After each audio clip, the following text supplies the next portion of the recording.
We are recording. DB, I am thankful for you and glad we were able to connect in New York when we did briefly at FarCon and finally got to get you on the show. So thank you for coming. Yeah, it was good to meet you up there in person. I think pretty early on, whenever you joined Farcaster, I was involved in following along with Ted, introducing you to everybody, and just kind of seeing how that happened. And next thing you know, what was it, weeks or even months, and you're at FarCon. Yeah, no, it was pretty fast. I got introduced to Ted through my buddy Juan. Shout out to Juan and Nillian. Uh huh. But yeah, so introduced me to Ted, and then Ted and I put it together that we were neighbors in Venice Beach out in LA. So immediately was just like, oh my gosh, everybody go follow Jeff. And then the rest is history. I got introduced to a bunch of cool people. Got to meet people like yourself and just through like the DMs. Once Ted gave that shout out, a bunch of people reached out to me as well. And I saw that to be enough of a reason to bring my wife up to New York and meet everybody at FarCon. So, Not and it was often you would want to take your wife to a crypto meetup conference. Who That's knows what? exactly right. I mean, luckily enough, my wife is a trooper and she's kind of all for it. So, I got invited to go play in the beer pong tournament that Bracky Mhm. put on. Yep. I was like, I have to do this. There's Yeah. no way I'm not. So she was like, okay, I guess I'm coming with you. So we made a trip of it, but had a great time. It was awesome meeting everybody. Well worth the flight and everything. It was Yeah, great. yeah, you definitely got a good treatment with Ted introducing you to everybody and making the trip. I did the last FarCon over there on the West Coast, and that was great too. I mean, both the experiences were awesome. I only do like one conference a year. I was going to do the permissionless one this year, but instead I did both FarCons, and that's just it's great to see everybody. It's just they're all everybody's good people. It's I say this as someone who's been on Farcaster for a long time, but when you compare it to these other platforms, it's just a different group of people. It's a different vibe, and people want to help you. They want to see what you're up to. They just want to kind of, just chat about what's going on. That's right. I mean, I've never experienced anything like it. I've said it countless amounts of times, but the fact that you are so well received so early and they take such pride in onboarding people and making sure they're getting the best experience, even, the founder from the top down, they make an effort to make sure they're doing everything they can. I mean, like you just referred to it. I mean, I've been on Farcaster for 2 months next week. And Really? yeah, That's it? it's it. And, since doing it, so like, look, like, I know I got a huge boost Yes. from Ted Yes. giving me the shout out, but it's also what you do with it, right? Like no one gave me a podcast or a channel to start, but and not to like toot my own horn, that's not the point. What I'm trying to get at is like I started this channel and I only have like 300 people following the channel. But Dan shouted out and said, "Look, if anyone's building a channel and spending more than 5 hours a week on this, like, let me know." So I DM'd him. And I'm like, "Hey, man, I really care about this, about channels, and I care Mhm. about like it's a huge part of what I'm trying to do on Farcaster." And um, put me in a chat with the rest of the people that are building channels, and got to say my piece. So I mean, you don't get that type of feedback or like hands-on experience in any startup that I mean, any social media platform for Yeah, sure, yeah, but for like even sure. startups to be able to like look at the audience in your community and really care about what they say. So yeah, I mean, I'm a huge advocate for it. I don't know if I've really shared with you about like what the goal is here, but Yeah, basically yeah. the channel, the long and short of the channel is giving the spotlight to founders that are building on Farcaster and letting them, of course, like shill, but also have the opportunity to tell their story, give the like more personal experience to. It's not just using Intori, right? It's like who's the person that built it, why they built it, what has motivated this, and where are they at today. So I think and that's one part of it is to draw a community of people, whether it's 200, you got an audience immediately at Farcaster, but if there's an audience that's listening to this there's a little bit more of a sentiment to go and use um, that app or protocol or whatever's built Yeah, because they know the founder. And then also simultaneously, I think there's a lot of people that are builders that are on Farcaster, right? And they tons. don't have, and they may not have the motivation or the confidence to go start something. So hearing it from someone like yourself as to why you've built it, like what the journey was like for you to build it, it gives them, maybe a new perspective on, okay, I can't take the leap. I don't need to go the traditional VC route, raise money, then start. I could put that on its head. So yeah, that's the TLDR of what I'm trying to do here. But Well, it's nevertheless, it's awesome, we and got you. like you said, on Farcaster, there are a lot of builders. There's a lot of people on every different level. Now with vibe coding and mini apps, people are wanting to spin up a little project they've never thought they could ever do. And then you also have a lot of people that have had exits and are building whatever company this is after other ones that were successful. And from my perspective, as someone building a mini app and building a company, you don't have time to do content like this. Like, it's so valuable to get out there and talk about yourself as a person, or why you're doing this, or the history, or what's next, because every second is consumed with what's that next task you need to do. What bugs are you dealing with? Can I get that next cast out just so I have enough? It doesn't look like we're not doing anything. And it's just, you can't sit down and have long form conversations and put out that information. Like, I would love to just sit down every week and have myself on video demoing the app and what's new, because we're always putting stuff out every day. But at the very minimum, I can get like a cast out once a day. So it's not easy to be able to do that kind of content. No, absolutely. And I think, look, if you can find the time to have an hour conversation and do this, like it's my job, and I put it on. The goal here is to be able to support you, right? Like I want to make sure that if you are building something, whether and transparently, it's like whether I'm frequently using it or not is beside the point. It's like my goal here is to support founders and builders that are on Farcaster, give them a platform to showcase what they're building. Like, no, yeah. So for me, fortunately, I have been able to play around a little bit with the like free time that I have. So I'm familiar with the app. I'm familiar with what you're trying to build. But for those that are not familiar, maybe we can. I don't know if you have the ability to demo from your end right now, but would love to just talk a little bit about what Intori's doing and the high level and get Yeah, as granular as you'd like. yeah. Let's dive into it. And I'm not going to do a demo right now, just Yeah, because I think you personally are a great person to talk to about this, because the whole premise behind Intori is discovering new people, helping people on Farcaster meet each other, and then when you do have friends, having deeper connections. And even though you got the red carpet treatment, most people that come into Farcaster don't.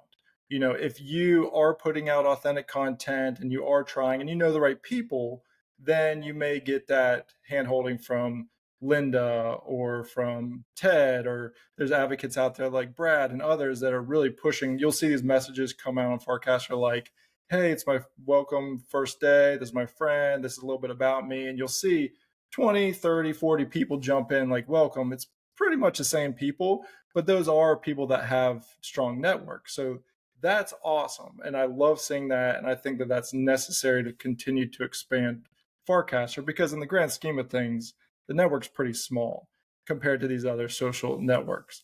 But what Intori does is it's a mini app. So anybody that uses Farcaster now can go to the mini app store and get Intori. It's Intori.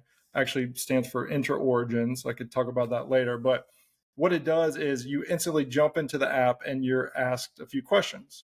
So these are wide ranging questions. It could be trying to figure out if you're into sports, what kind of food you like, wellness, all kinds of different preferences and interests. So right away, you can answer a couple questions. We asked you to answer up to 5, but you don't have to. And then when you answer that information, we now know a little bit about what you're into. And then we can match you up with other people to meet. So for a new person to the platform, or someone that struggled to get a following, all you have to do is jump into the app, answer a couple questions, and we'll show you a couple people to meet. Now, stopping there because there's a lot more in the app that we could talk about. But that's one side of it. The other cool thing about it too is if you already have some people that you're following or mutual follows on Farcaster, we now can show you what they're into, their interests, things that you may have never known. So like right now, I'm trying to figure out who on Farcaster is from North Carolina and plays golf. I would love to know that. And you could do that with our app. So Yep. like I was just talking to someone the other day who's in Miami that was wanting to figure out people around them that play golf. And soon, with enough people, enough data, we are going to be able to provide that to everybody. And you could just think about that from a sport to pretty much anything. So that's what Intori is. And that's what the app is right now. So yeah, very very modest and that is very high level, and I appreciate it. But there's a lot more that is being offered in there. I think Yeah, tons. yeah, there's tons, and one of the things that I really appreciate about it, is the fact that you're taking the time to not just mix and match and just kind of put two people together, but it's also like a little bit more intense. It's not just like, do you like sports? That is a component of it. Yes. But I think it's also like what type, like it's very intricate questions that are being asked. I think one of the ones that I had when I was being onboarded on it was like, are you a morning person or a night person? Are you like so it gets to try its best. It does its best, and probably the best that you possibly can do, of trying to get to know a person deeper than just the like generic questions that are asked on surveys. But then also simultaneously pairing up not just the, oh, he likes golf, here you go. It's finding the people that are like more, the ones that they're probably not expecting to be paired up on, which I thought was really cool right away. Yeah, yeah. So there are different components to the app. We talked about meeting new people, and when we first started that, but actually the journey of this Intori product started almost a year ago. So on-chain summer 2024, we were building out a V1 frame, which was the initial frames that you see in your feed on Farcaster. It was dedicated for channels. So we were working with members and owners of channels. And the goal was to, okay, you have your following in your channel. Now let's learn a little bit more about the people in there and start to connect them with each other. And it worked out okay. But once V2 mini apps came out, once we saw the change in the dynamic of where channels were going, we decided to go this route, which is still the same mission, but it's now an app rather than dedicating it to providing this service to channels. So we could talk about this a little later, but I do think that Intori still could actually be a big catalyst for reviving channels. So we could definitely talk about that at some point. Yeah. But So that, and then we'll talk about later also what you could do with your data. And there's a grand vision there too. So my background is I started in the space in 2017. I've been working basically in the decentralized identity side ever since. So focusing on verifiable credentials, vouching for specific data, and like verifying that you are who you are and the different data about you. And so it's been an ongoing mission to get to this point where basically you have that information by yourself, you have that data, and what can you do with it? And do it in a way where the users can actually own it. People over the years have talked about this, own your own data, all that kind of stuff, but no one's really done much with that. And I think that one of the problems has been that the infrastructure hasn't been ready. It was very costly to do these microtransactions in the past. The fees were too expensive. So whenever you're putting a credential out there, we're doing 5 questions at a time, 10, 20, 30. If you're doing an on-chain transaction each time, it gets expensive. And you also had a lot of difficulties with wallets. Wallets weren't capable to do a lot of things. And that's where actually from 2020, whenever my company Tomb Technology started until this last year, we were building open source software for MetaMask and for other wallets where we were allowing them to use verifiable credentials. We worked with Hedera Hashgraph doing it for them. So we've been doing this for a while. We've had different products. It was kind of at one point, it was like a Facebook, a kind of significantly decentralized Facebook, kind of like how we have this Twitter version here. Same thing where you're having these credentials, this information about yourself, you're paired up with groups, you're token gated into these communities, and it's kind of a culmination of all that into Intori. So that's what we're working on currently. What motivated you to spin off and start working within the Web3 space?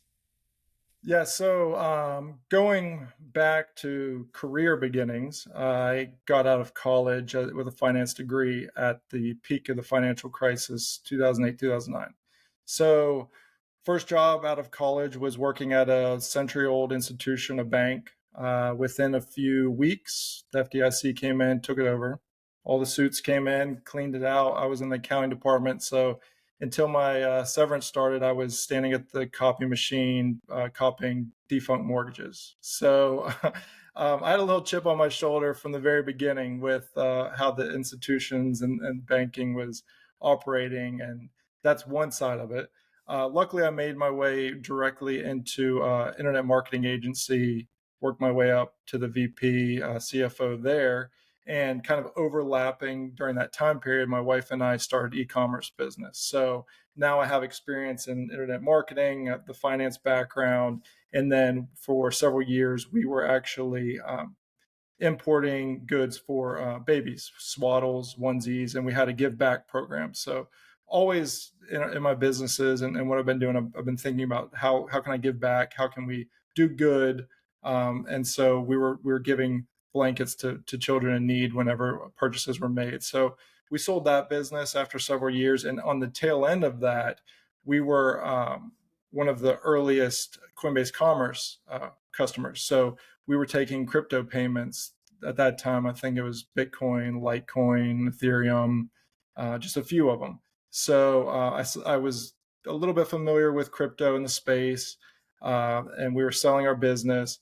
So I wanted to get involved more. And around that time, one of the first projects I was into was actually called AntShares Neo, and that led me into a competitor to Ethereum out of China. And I just got involved. I was seeing what I could do to help. Started with branding design, then went into leading development teams. And they had a setup where they had an identity chain. So they had different pillars where identity was one aspect of that. And that led me into sitting on several groups with the World Economic Forum, Decentralized Identity Foundation, W3C, which I still am part of. So there's this kind of period where getting into crypto, it also, whether luckily or not, it got me into this identity side of crypto. And we saw some of the issues of, okay, if we are going to have all these identity credentials ourselves, we need to have an easy way to manage them in digital wallets.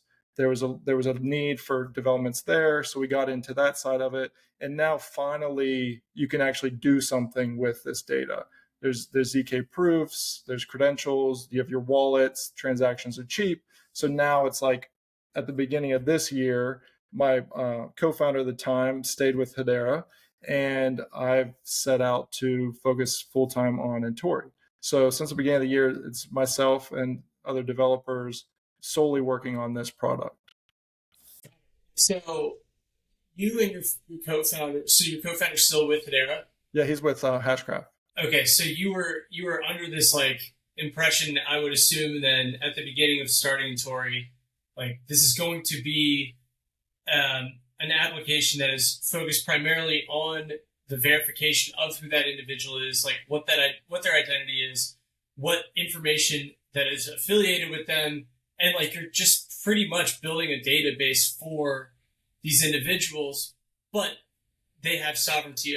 It's self-sovereign, correct? Correct. So yeah, so that's where the verifiable credential piece comes in. So if you want to jump forward about where we think the entire space is going as it pertains to AI.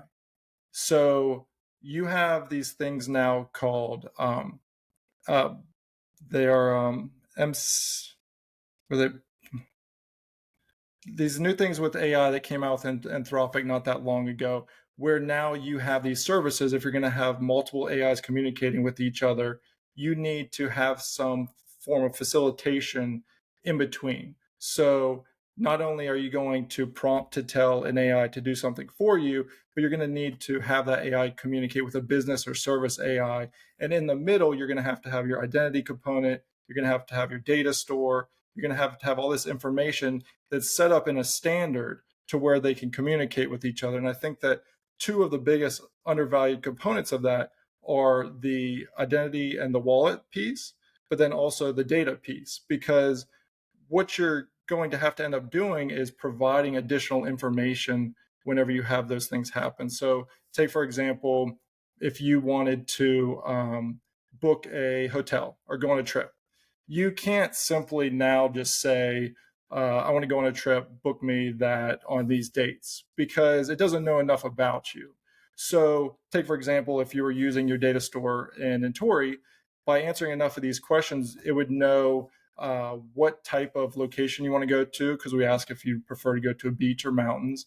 It would like it. We even ask, would you rather travel by train, Spring, car, and then plane, also spring or summer. Like, what time do you like? What's spring, your favorite time of summer? year? Yeah. What type of food do you like to eat? It will know restaurants nearby. So just that component in itself is super valuable to everybody, because yes, we're giving you connections right now. You're meeting people that are like-minded currently, but think about in the future if you want to have that data accessible for some benefit in the future. And it could be as simple as connecting to a website that already knows your types of clothes you like, your sizing, the favorite brands, so that it's personalized for you. So I think that this component is super important, but there's not many services out there yet that people are willing to provide that type of data in a way where maybe we're not using that today, but in the future you'll have that data store that you could then use to your benefit. I mean, so just off the rip, I was not thinking about Intori at all in that regard. I saw Intori just as an end user that's been able to spend. I mean, granted, I've only been here for 2 months, but you know, divide the math and take like the free time of what I've been able to actually spend in it. I've looked at it as just this networking platform where it's like within the Farcaster community, based on your data set, here are the people that introduced you. Full stop. Did not consider it at all, and the value and the long term play here of what you can do with that data. So, for example, like, for me, privacy is actually something that I'm not good at practicing, but I think it's incredibly valuable. Mm-hmm. I think in the world, in the way that we are trending as a society, like the most important thing that we're going to have is our privacy, and that's all the value, right? Because if you look at all of these data brokers, all of these huge institutions, how do they profit off of us? It's through data, right? Like, and if it wasn't worth something, they wouldn't be doing it. So your data is worth something.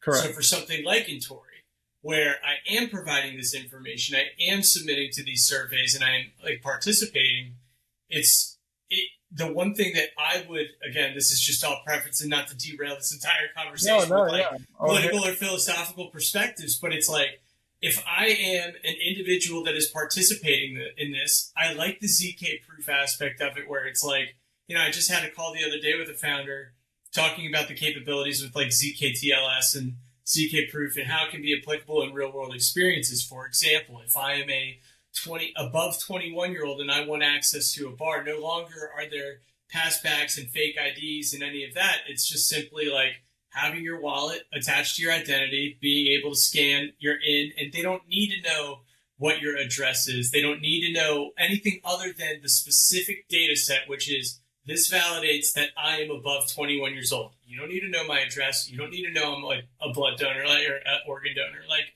those. So I think there's real world capabilities, like aspects of it that are such net positive in what I'm hearing. And I'll stop the rant real quick, but to get better and a better understanding of like what the long term play looks like for Intori, having that bucket of information already allocated and affiliated to a wallet allows you to have the sovereign, like have that personal privacy, but also like self sovereignty of that information that you can pick and choose what to share with in the future.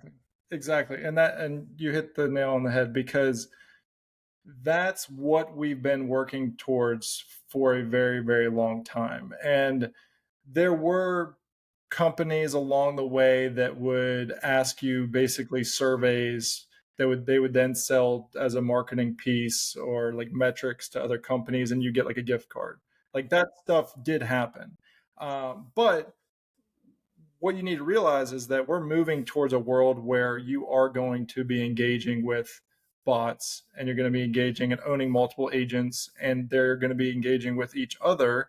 And all these companies like OpenAI and others, they are striving to get towards personalization. They have memory, they have personalization. They want this to become more and more personal. So are you going to live in a world where you only chat back and forth with OpenAI and they try and learn and consume everything that they can about you? Or are you going to control that yourself? And I feel like that doing it this way, if you use the app, you'll see that we are going about it with a thoughtful approach where we are not asking for your personal identification information. We're not asking for your name, your age. We do have a location, but it's kind of staggered, where you'll first answer a question: what continent are you on?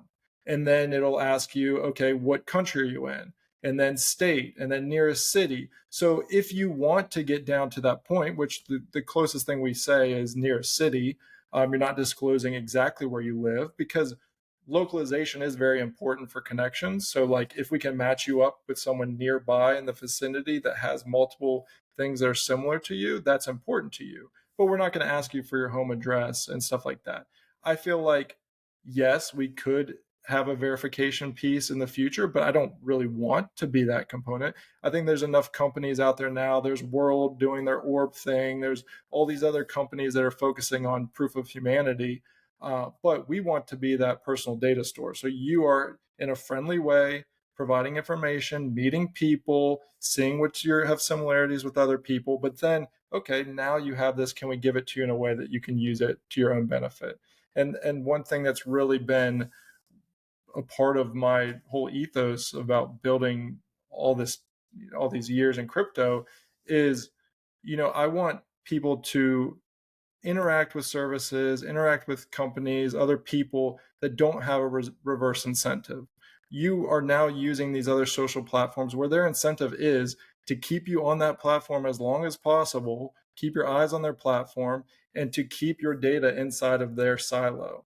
And that's not what we want to do. I want you to be able to benefit from your time and benefit with the information that you're providing. And that's hopefully what we can get to with Intori. Now, it is a mini app. It is a small component of Farcaster now. So we're talking big, big, big picture. But I think there's steps along the way that we can get to make this a friendly place that everybody wants to go into daily. Each day your preferences may change. It's just like real world. That's kind of how I compare it to the real world. You step outside your door, you don't know who you're going to meet. You don't know what food you're going to try. You don't know experiences that you're going to have. So it'd be nice to have a platform that you do interact with daily, and you provide that information that we could then use and help you to do something with it. No, I mean, I think, look, for the time that I've been around startups and seeing successful ones and ones that don't make it, you got to have a big picture thought. You have to have, and I think the thing that's exciting is the fact that you know what you want to do. Like, you know what the objective is out of this. It's just a matter of figuring out how to get there. Yeah. And I think the approach is right. You got to start somewhere.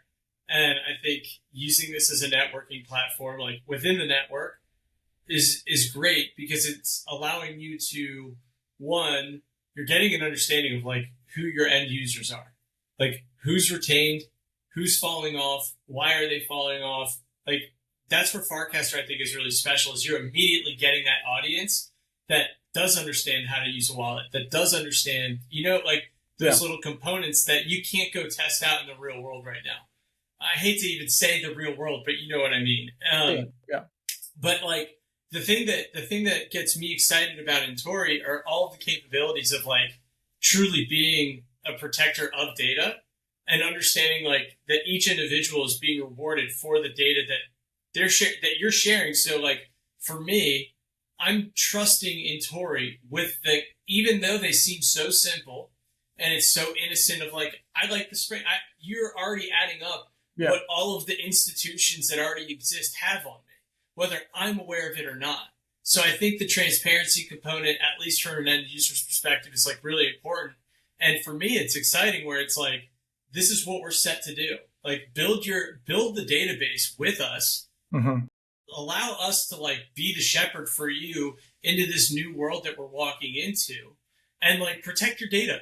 And I don't think there's any, again, not to like get on a soapbox and start like advising, but I think there's nothing wrong with being transparent about that. Like, what's the goal? Like, yes, of course it's to network, and of course to document you as you're getting onboarded onto this platform, but like long-term value, what is it that we're contributing to? It's allowing you to protect your own data. And when you do see the like reality is this wallet is affiliated with you.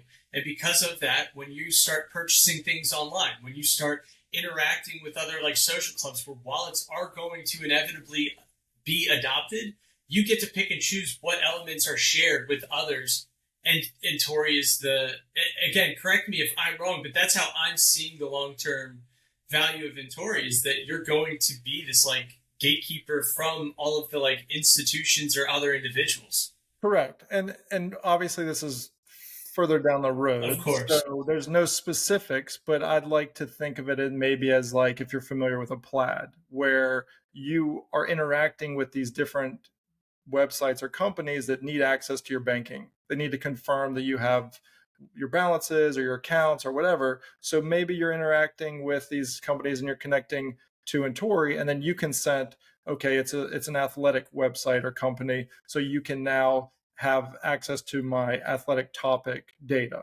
Or the whole scale of information. So it's never going to be a fire hose of here's all my data and Tori does it without your consent. It's going to be this is your choice and your benefit, and you wouldn't have that data otherwise. So it's a huge benefit to the company. It's a huge benefit to you, and we would just be the middleman in that scenario. And yeah, I mean that's how I understood it, at least. Now Yeah, that I got yeah, a better picture of what Intori is looking to do. I know right now, currently as it stands, it's not like this is the no, no. the advertisement of how you can utilize Intori today, but And it's really nice to see the future too. and I've probably hinted at some of this in some of my casts, and just if you go back and just see information that I've shared for years, it's nothing's changed. So there's no like hidden incentive there. But if we want to take a step back to the product as it is today, there are some other things that you could do that maybe taps into our discussion earlier about channels. So what happens is when you go into the app, you answer questions and we tell you some people to meet. One thing that we haven't talked about is the whole gifting Gift. mechanism, and we match you with 5 people, and why is that? Okay, so the reason why that is you'll go into Farcaster, you go into other social networks, you'll follow somebody. Now they don't even know that you're following them. They don't get a notification. They don't know that you're a new follower. They don't know that you see them on your feed every day. You just follow them. You may reach out and send them a message. It's going to be hidden into your lost messages and they may never open it. So you're not truly making a connection with these people. So we show you 5 so that you are adding an element of serendipity. You're not just picking and choosing one person to interact with. You're actually sending a gift out to 5 people. So you answer a question, you are awarded one gift to send to somebody. So whenever you are matched with 5 people, you click gift all and it sends a gift to each of those people. So it's a little bit random so that you may have some people receive gifts that's not exactly someone that you wanted to connect with. But what's fun about it is they're receiving something. There's 10,000 points currently inside of a gift when you open it. You can exchange that in the app one for tokens instantly with the claim feature. But they see this gift, it catches their attention. It's totally eliminates that loss of connection that happens on social now because they are incentivized to open it up. And when they open it, they see your profile. So they see you, they see your bio, they see a few insights about you. So that gives you the opportunity that maybe they will want to be a mutual friend or engage further because they see, you may be overlooked and have never been seen before and may see that you like golf and you are in North Carolina or the United States or whatever. They're like, okay, I want to learn more about this person. So they could send a gift back. or they can become a friend. So that is how the basis of connections happen. So there's a little bit of incentive there. You're getting rewarded by reaching out to other people. There's a little bit of serendipity there. We wanted to make an experience where it includes more people outside of who maybe would be the people you're going after to meet, and everybody gets a little benefit from it. So just stopping there, that's the gifting side that extends outside of meeting new people. And that's where people can start to exchange back and forth. No, no, it makes total sense. I think one of the things, again, not like it was just tough. It's tough for me, and I'm probably not the best use case because, like you said, I got that red carpet experience. But I'm fortunate and very humbled at that experience that I had to be onboarded. But I also think putting myself in another person's shoes who didn't get that and is trying to grind through, just building an audience. A lot of them. There's a ton of them. And I think one of the things that's really important about that is like, what tools can I provide to give them an experience? And it's not like you're even asking to solve all of their problems in terms. They still need to put out good content. They still need to be able to engage in a proper way that is going to build, a trust in someone else to even give them a follow. Mm-hmm. So there's a part of me that's also like, it's easy to say from this side of the seat or this side of the perspective to be like, hey, look, like you should be able to grind. It should be difficult, right? Like, yeah, it's very easy for you to say, Jeff, you got a shout out from one of the 5 people at Merkle. Like, of course that's going to change the game. But I also think looking at the competitiveness of it, it makes the connection so much more valuable. Yes. Right. And I appreciate all of that. And I'm pretty open-minded and can look in the mirror and see those things. But I also appreciate the fact that you are aware of that and Tori's aware of that. Just going at the network, putting the data pieces to the side, but focusing on the element that you're trying to answer to is the fact that there is a problem. It's very difficult for people to make networks and connections, and a lot of people transparently don't want to grind and put 12 hours a day onto a social media app to build an audience. I'm glad you said that. I'm going to stop you there just to chime in where there are so many people that are burnt out with having to chase clout, having to chase engagement. And I mean, honestly, there is a Farcaster leaderboard and people tell each other to post bangers. So there is that incentive to go and do that. But a lot of people will lurk and they don't want to cast. Now, let me add in here that we are spending a lot of energy into our spam filter and getting that under control, because there are a lot of accounts on Farcaster that are not authentic accounts, and there's a lot of people that just post shares of airdrops and mini apps on their feeds, and we're trying to come up with a system to not exclude people, but if you are blatantly trying to extract value from the platform and not provide anything to it, you're going to get blocked from the app. And that's to the quality of the connection. We don't want to be showing you these accounts. So my message to anyone that is listening that's using the app, try and post some decent content or a picture or anything that is not just a share of an airdrop, because right. That is helpful not only to your visibility in the app, but also people that see your profile and will want to connect with you.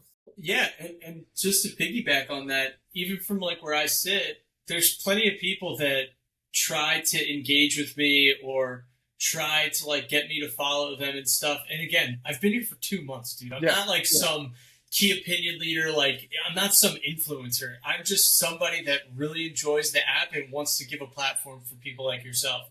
And I will post and I will cast just for the sake of sharing thoughts. Maybe people do find it interesting, and I will get replies under it that are just not conducive to anything.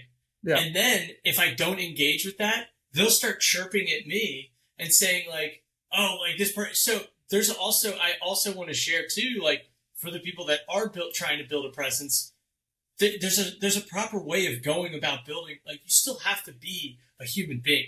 you cannot just have this instant gratification like, oh, hey, because I followed you and replied to you once, I expect you to follow me back and give me, like, that's not how the real world works. And I think, again, going back to Intori, it's like, start slow, like, you're here, you don't have that network, okay, let's give you a plan B of how you can start, like, engaging and getting the most out of this community.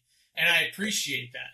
Yeah. And we're taking on a very difficult task because we're trying to address the authenticity and the human side of it, where I think is going to be continue to be very, very important, because a majority of your interactions on social going forward are going to be AI generated and bots. There's no getting rid of that. So if we can have an area where you are authentically meeting with other humans and people based on things that you both like, that's super valuable. But then also we're doing the other side of it that we talked about earlier, is giving you that data store to where you can use that to your benefit if you are interacting with agents or bots. So you're getting both worlds in one, where these are issues on one side and opportunities on the other that we're trying to address. So there's a lot there to unpack. But I just want to add one more thing about, okay, going back to the benefits of what we're doing for Farcaster. We are helping with the discovery and new people meeting other people, but also something that we may do in the near future is, okay, now we're starting to gather all these people around interests, around topics. This is going back to the channels thing, where can we help in a grassroots way revive conversations on the platform and protocol around specific topics. Now, depending on where they go with channels, there is an opportunity there if they make them free and they make them accessible to the protocols, to where maybe we're taking 10, 20, 30, 50 people that are interested in this very niche thing, giving them access to a channel that we create, and you are the group that's casting out to that channel for everyone to see on that specific topic. So if you take hundreds or thousands of topics and you're generating these channels around those interests, that conversation is now brought out to Farcaster, and it's reviving this whole world of content that's not currently there. Another side of that is, if channels don't happen that way, we can put you into group chats. So we can bring the conversation into small groups, which there are some.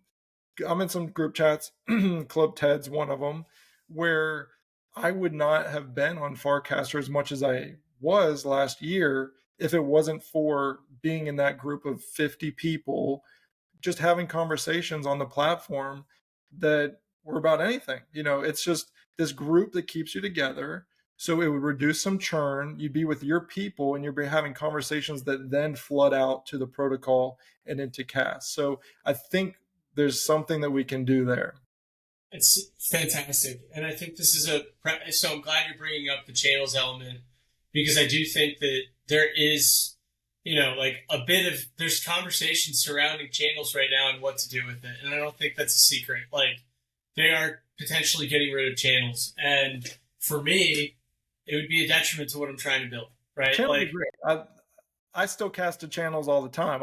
I know that Dan comes out and says there's no boost to it, and there's also no narrowcast to it. But I feel like if I'm talking about a specific topic, I'm going to put it into a channel.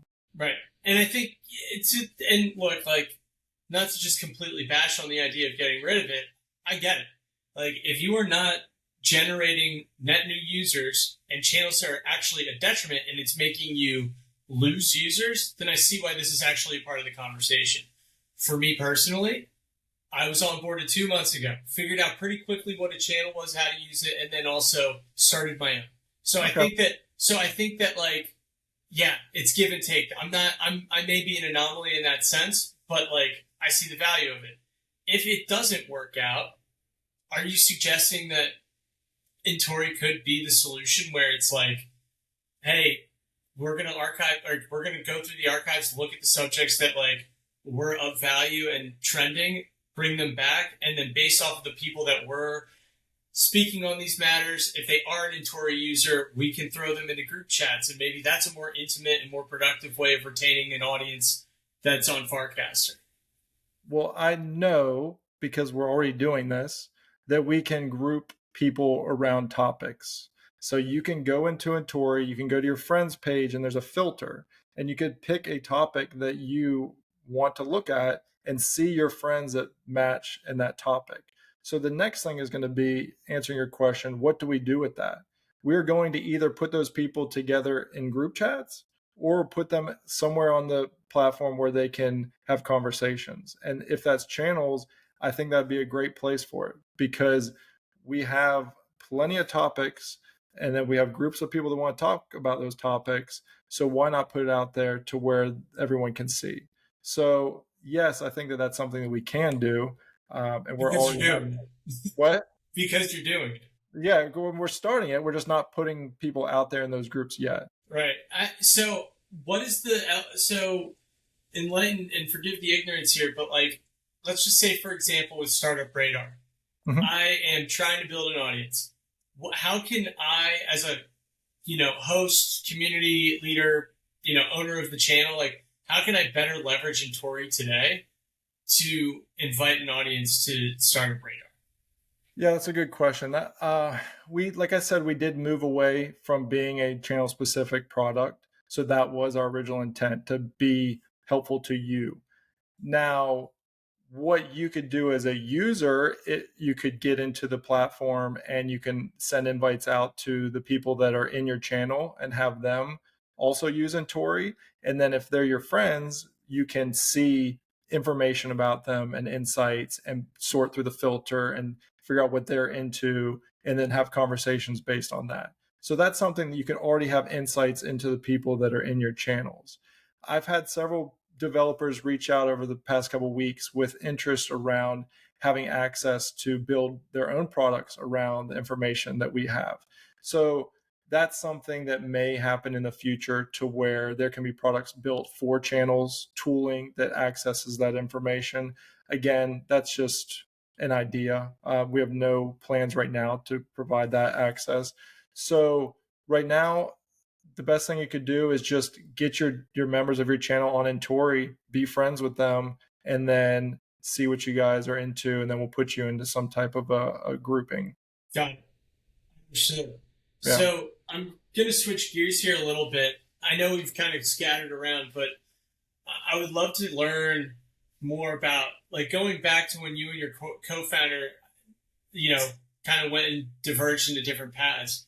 What I'd love to like hear are the stories of how you were able to bootstrap. And it's I think you don't get enough love as founders to like figure out a way to innovate, stay crafty, and just like make shit happen. And I don't think you've probably, I don't know, but like I don't think you may have had the chance to really like talk about that in a public setting. And I just think I like watch the like spark whenever like I talk to a founder, they're just like, oh shit, yeah, like I'd love to tell you about this. So if you have any like anecdotal stuff or like anything that you would like to share about that in that regard, that'd be awesome. Well, there's two things. I'm going to go back because, yes, this is an opportunity for me to talk about things that I've probably never talked about before. I'm going to go back to high school real quick. I think getting to this point and wanting to bootstrap and build a company in emerging tech area, you have to have some agency. So it started at an early age. Throughout high school, I was actually a Microsoft MVP. And I think that program's still around today, but basically it's evangelists out there in the world that are specialists in a specific area of Microsoft, and they give you a certificate. And for a year, you are an advocate and you do different things. So I was in high school. I was a Xbox MVP. So this was early 2000s. There was about 10 of us in the world. I was a teenager, and I, sleuthing through Reddit or whatever I was using at that point, I found the phone number of the secretary of the head of Xbox. And I'm at home. My mom pulls the phone out to the front porch, still on the cord, Yeah. says so and so's on the phone, like to speak with you. And I'm giving him feedback on his recent release of the Xbox console. So that led into helping them start up the Xbox.com forums. I was a moderator as a teenager, managing that.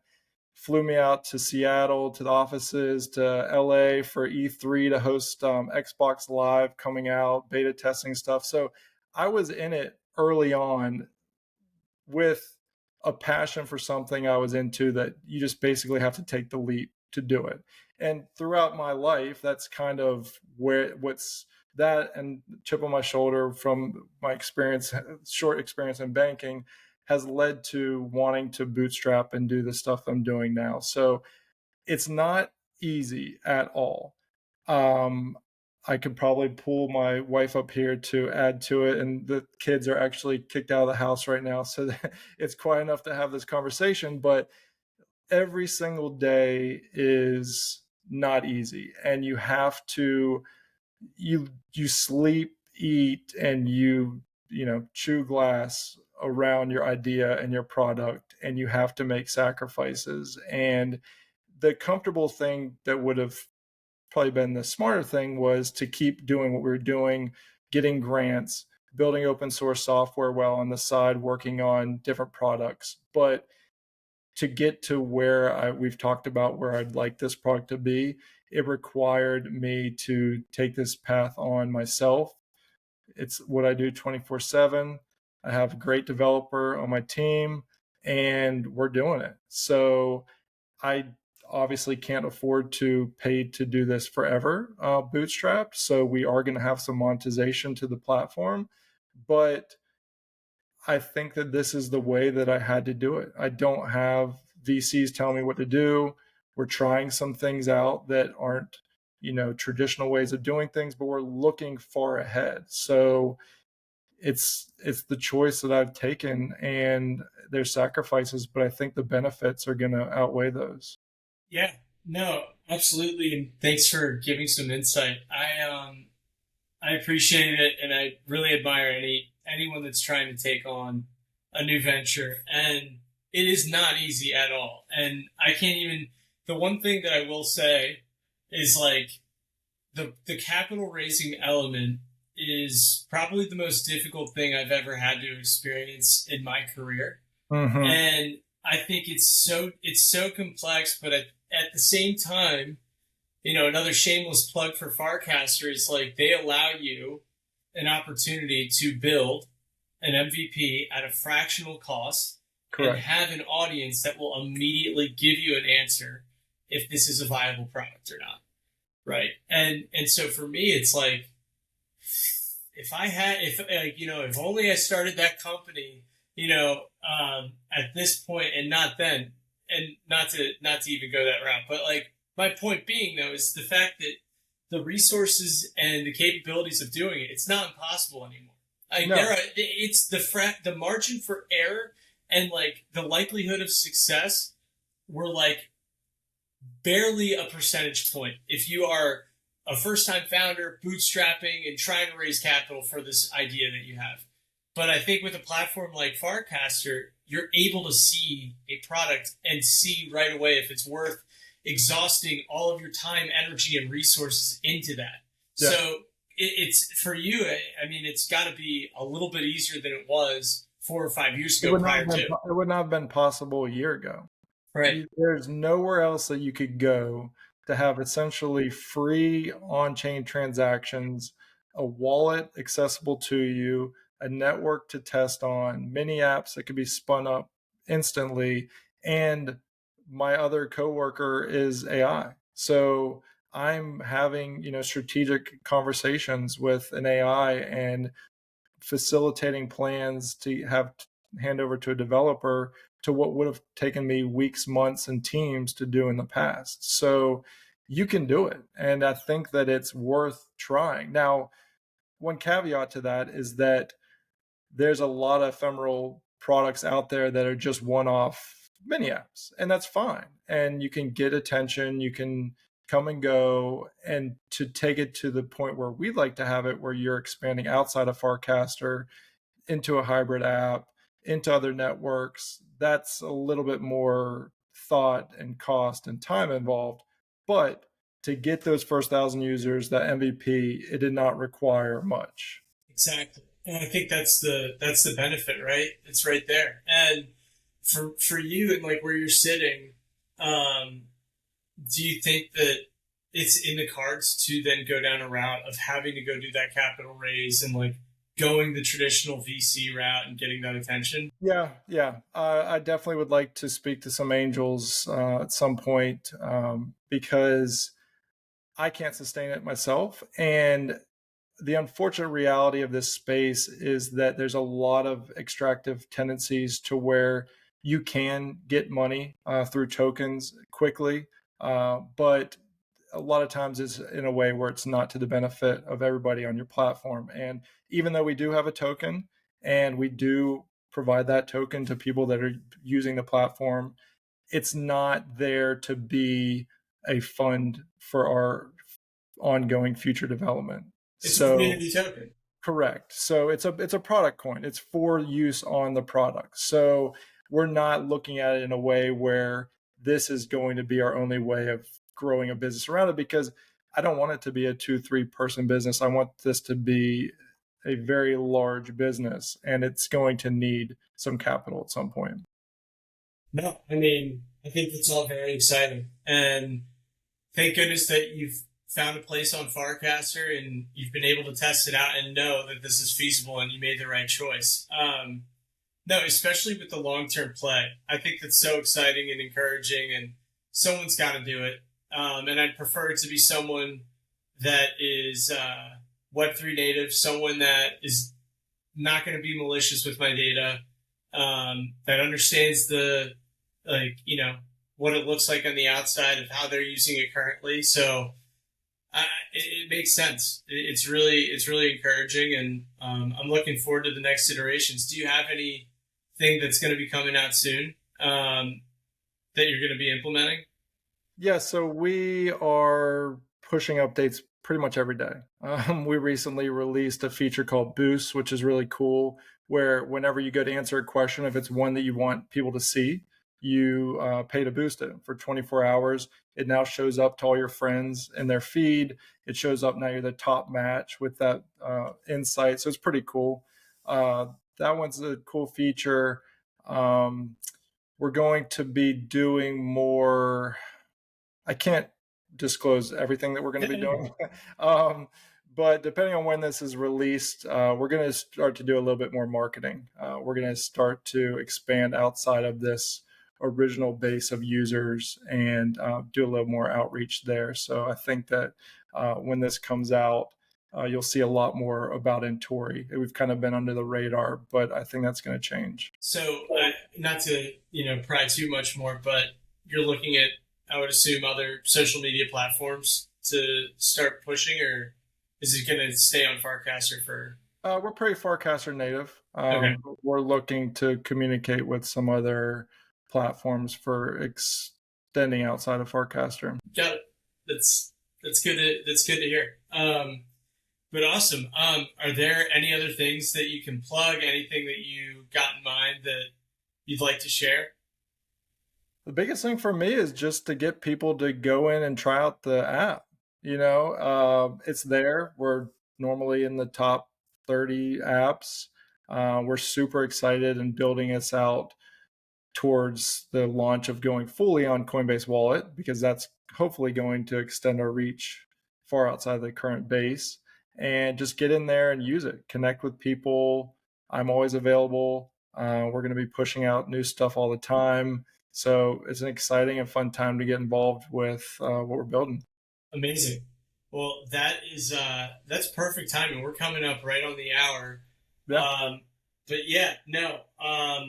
DB, I really appreciate you making the time. I will keep you posted when I'm going to launch this, and we could do something fun around it with Intori and just getting the word out there and getting people on. Yeah. Let's do something fun. Get the community involved. That's the best part of all this. Yeah. We're all spending our time on Farcaster, so why not have some fun with it? Meet some people, and just stay in touch. Absolutely. Well, good stuff, man. I really appreciate it. If you could hang on for like 5 seconds just to debrief, that'd be awesome. But I'm going to hit close on this thing. Thank you again for making the time. Yeah, thanks for having me. Thank you.